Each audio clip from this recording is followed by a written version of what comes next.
The last one I'm going to share with you is Deb Tucker. Now, mind you, I've been saying Deb Tucker's a genius for years. I could pick almost any one of her tools and videos and say, I can't believe she thought of that. How does it work that she can think of these things? But I am going to share with you today the Lemoyne Star. I made a Lemoyne Star Christmas table runner many, many years ago. And I made I made 8 Lemoyne Stars, and only 4 of them were good enough to be in my table runner. I cut the diamonds with a template. I marked the 1/4 inches with a ruler and a marker, so I had a dot where every corner was on the diamond. Sew them all together, and then you've got the triangles and the squares. I pointed to a square. The squares and the triangles, and they're all Y seams, so it was like no fun.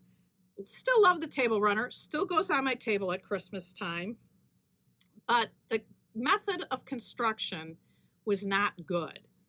If you go to Deb Tucker's Lemoyne Star, and again, we'll have the video link, she has you take a strip of fabric for background and a strip of fabric for star points.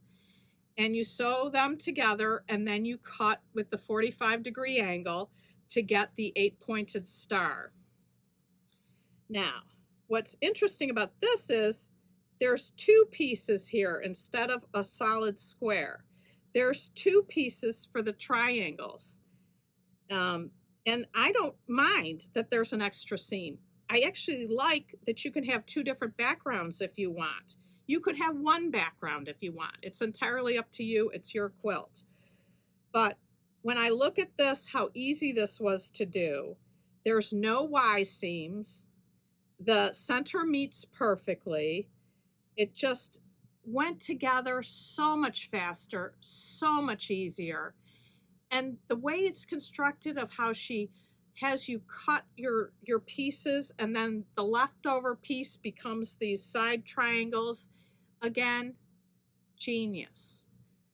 You could watch this video and many, many more of Deb Tucker's and find really smart things that she does.